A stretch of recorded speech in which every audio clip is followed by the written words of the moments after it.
Hey guys, I'm in a dark hallway. Sorry, I didn't want to bother Jim. He's still in the other room, not feeling well.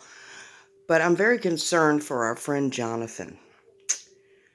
Um, I won't say who he is, but he's left some open messages, so I think it's okay to discuss it. I believe a spirit of suicide is harassing him. He's endured a lot of loss and a lot of struggle, and he's contemplating this. Now, I want to say one thing, and it may make people angry, but I need to say this. We have had suicide in our family. As a matter of fact, um, my son's uncle killed himself, leaving his little boy without a father. And I think suicide is an act of terrorism. Yes, you heard me correctly. I believe suicide is an act of terrorism because those that are closest to the person are blown into pieces.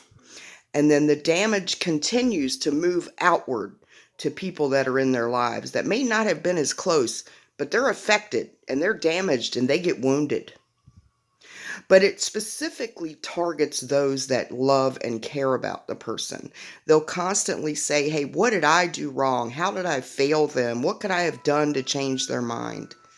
And so although we're not thinking that in the moment, because by the way, I attempted suicide many years ago. I have slits up both arms with stitch marks there. And I can look back and say, I'm so sorry. I was so selfish. But the spiritual attack that was happening actually convinced me that I would be doing my family a favor, that I was just too much of a burden for them. And although they'd hurt for a while, eventually they'd realize they were better off without me. I really thought that. I thought I was helping them. And that's the kind of demonic spiritual mind darts that Satan throws at us to justify taking our own lives. So, if anybody is contemplating suicide, first of all, please get some help.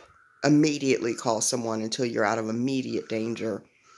And secondly, it may sound harsh, but please consider that what you're about to do is an act of terrorism.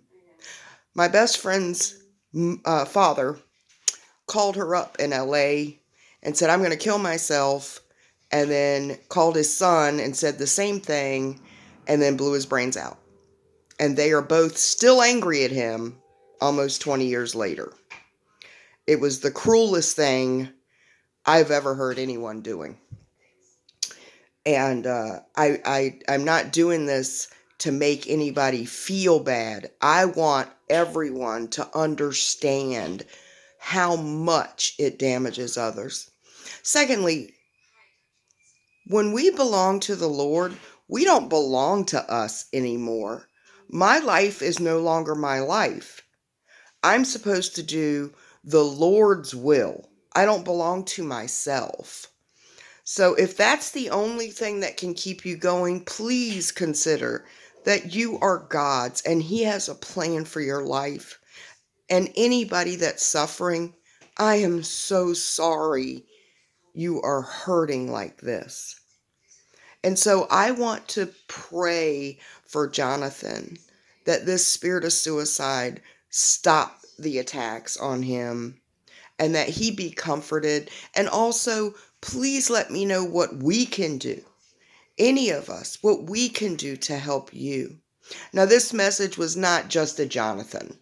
So, and by the way, I, I don't feel anything but love for Johnathan. I am so broken and sad for him. I want to help him. But my message about suicide is a general message because I want people to have this in their mind if these thoughts ever come to them, of how much it really does hurt people. You might not think people love you, but they do. Please don't leave people behind thinking that they failed you. Please don't do that. And let us know how we can help you if you ever have these issues. And Johnathan, sweetheart, I've asked you to find me on Facebook so you can message me so that I can call you. I am listed in Los Angeles still. So please contact me so that I can give you a call. Okay? God bless you guys. I'm so sorry if I sound harsh, but I need to let you know I've suffered this in my family. And it's horrible, and I've been a victim of this kind of thinking, and I don't want anyone to suffer through it. So if I sound harsh, it's because I want people to live. Okay? God bless.